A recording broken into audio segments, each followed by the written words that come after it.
my name is Jaime and this is Let's Talk About It. So today I am here with the evolution of the ragdoll. So guys, I have a pretty big ragdoll collection and I decided to put them in order and talk about the evolution of them. Ragdolls are the first toy in children's existence. It's like the first toy like our moms gave to us. They were meant to teach us nurturing skills and used as comfort objects. They were dated as far as back as the 1600s.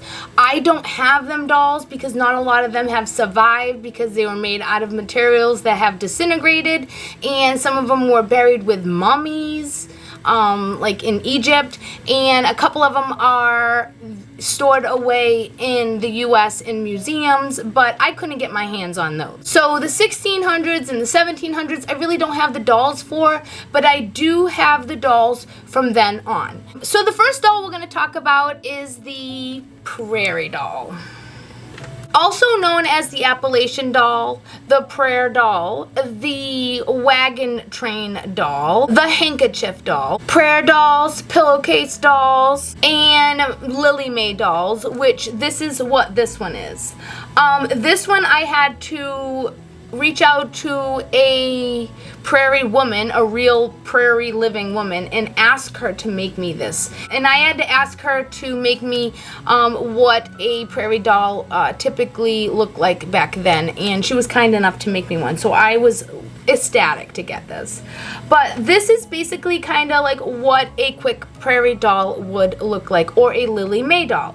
And what happened was, as a new country, the USA was boosting with opportunity. So people made the trip from Missouri over to California in hopes to find like gold. So these moms would make these dolls for the kids to keep them, you know, like company in the wagon. Typically they were made out of materials that the mom had left over from making the Sunday best clothes or outfits or shirts. This one is kind of just taken like a lot of material and they kind of just like made it, you know what I mean? Like kind of like made the body. So this is the back of it. So cute, right? I think it's beautiful. Others had stuffing that they would stuff sawdust in them.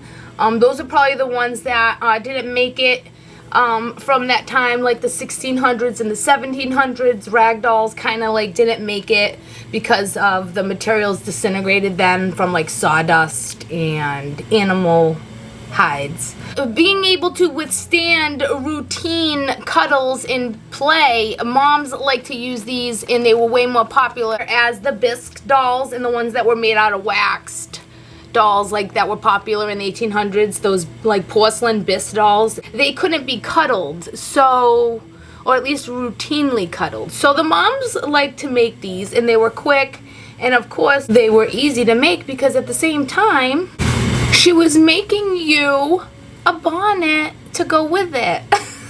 Yeah, guys, this little girl came with a bonnet that matches it. I actually used it when I went to Universal Studios, and I'm sure I turned some heads when I went there. It did keep my head kind of cool. I think it's cute. I liked Little House on the Prairie when I was younger, so this was right up my alley. The woman that made it used the same material as in my Prairie Doll, my Appalachian doll, or whatever. I really like the history of how, you know, people were expanding then in the early years of America, and they wanted to see like what the world was all about.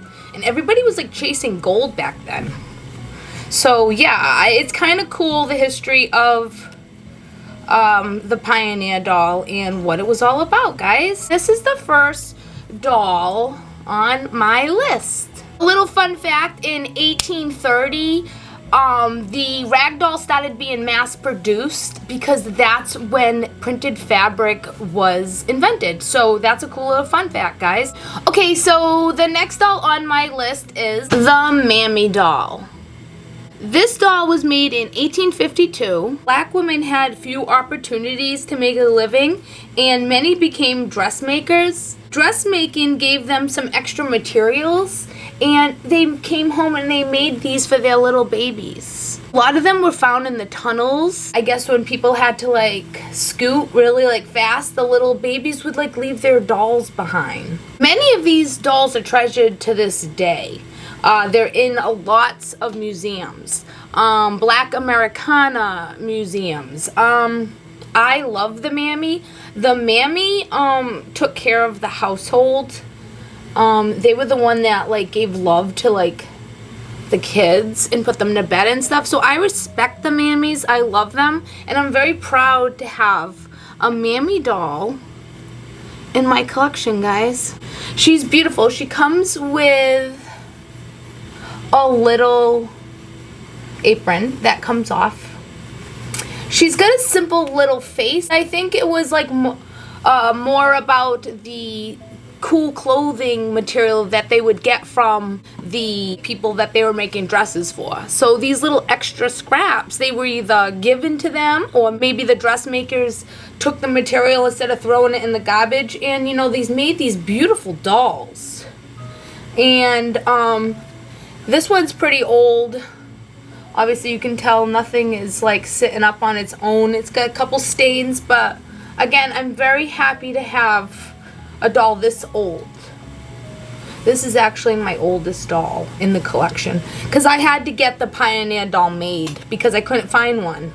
In the 1900s, they were mass produced by a company named Babyland Ragdoll Company. That's what it was called. Isn't she cute? So you gotta respect the mammy doll. Next on my list is a doll that came out in 1901. And it's called the Topsy Turvy doll. And here's mine, guys. This one is very old. As you can see, they didn't even sew a face on there. They put some sort of like, I don't know, like it looks like it's a paint but had oil in it. So I have to look at my cheat sheet because it's quite long. They were designed for children to play with one baby at a time. And this accurately reflects the division of the caretaker that the African American woman encountered back then. They had to care for white children during the day, and then they had to care for their own children at night. These dolls were marketed with the phrase, and I quote, "Turn me up and turn me back. First I'm white and then I'm black." Back in the day,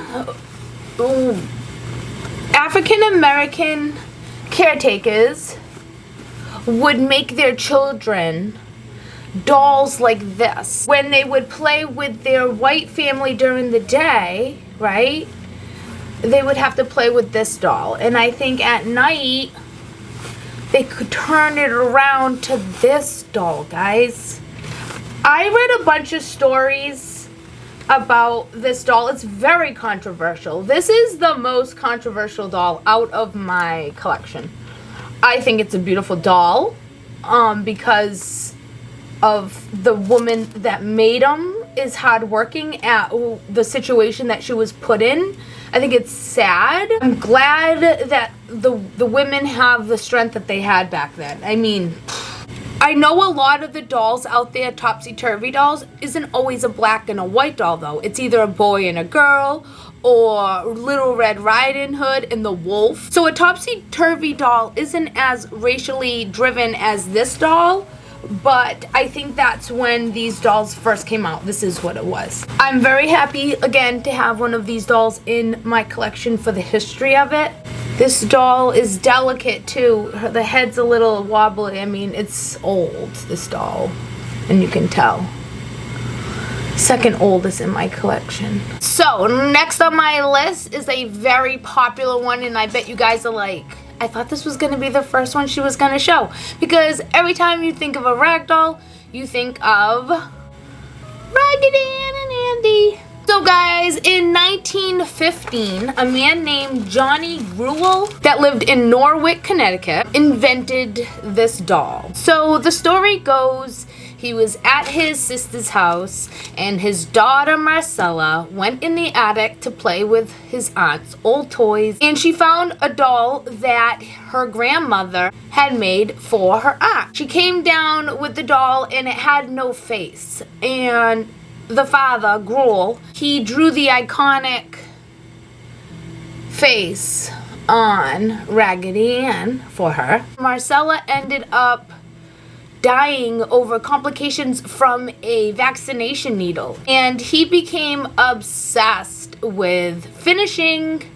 this doll in her honor. So in 1920 came the brother, and then he made the series. So they had like a series, cartoon, and books. So Knickerbocker ended up licensing the rights to make the ragdoll, and that's the ragdoll we know today. So let's look at the dolls. So these are really nice. I like minis. I always buy the mini dolls when I buy ragdolls, just because, if I have the option, just because it's more room for me, you know what I mean, and I can fit more dolls in my collection. That's just simply the reason why I go for the smaller ones. For the real estate. Yeah, a lot of them, that when I was looking online for them, this wasn't tied and the hair was all a mess. So this one's in real good condition. This isn't like sewn in, it's like printed. And this is the brother. I thought they were boyfriend and girlfriend, but why would they be? That's like too like young, right? So they're brother and sister that just really love each other, because I always see them hugging. You know what I mean? They're always hugging, so, you know. He's so cute. I love them both. Look at how cute they are. I just love it. And then the whole story about how that doll became haunted in Connecticut was a Raggedy Ann doll. That's what I came across on my research for the history behind Raggedy Ann. I came across that doll was an actual Raggedy Ann doll that was haunted. So a lot of people don't like these in their house now. I didn't know that. So yay for them, because these are like the iconic ones in the collection. So in addition to providing girls with something to play with back in the day, in the 1930s through the 1960s, dolls were often made to teach the girls how to sew, right? Because being like a homemaker was like kind of cool then, right? Before the sexual revolution. Back then they would usually use lace and yarn, and they would really like get into it. And lithograph was very popular then. They came out with the patterns, the pattern dolls, so you wouldn't have to spend so much time on detail. So this is an example of a 1930s doll. She's pretty. And this was during the Depression. So nobody would have money. So you would have to make your own dolls. So you would have to come up with cool ways of making the hair, which was with yarn. This one is embroidered with such a cute face. This dress is too cute. It's pink gingham. And she's got a slip, some bloomers, some socks, and some leather shoes that are actually on. You can like take them off. That's so cute. She is so cute and delicate. And I love her so much. Also an example of a doll that was around in the 40s. This is a lithograph. And this is printed material that looks like the doll already. You cut it out and you stuff it like a pillow. And you see, you can see like the little stitch marks. Still making the nice clothes. And you can see that her bloomers are part of the material. She's so cute.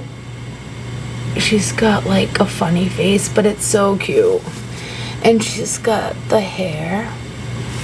And I love the material they would use. You could tell they really did care about what they were doing. And they have these little aprons on that are so freaking cute. Oh my god, her tag's still on here. These two dolls were popular in the 50s and 60s. This was a Jack and Jill doll. This is the Jill part of it though. And they're lithograph dolls. And lithograph is a Greek term that means stone to write. I think that's what it says, stone to write. These were also patterned that you would cut them out. And you can kind of see on this one, it tells you what to do. You see the directions are still there. And that's gives you a good idea of how they made these dolls back then. I think it was easy to cut around and quick, you know what I mean? And pillow dolls. It says Jill right here on her neck. And then this is another Jill. I like this Jill a little better. She's got like this little dress on. It's too cute. And she's got the bow, and she's a little bigger. And I really appreciate these little dolls because they're cute, and there's tons of them out there.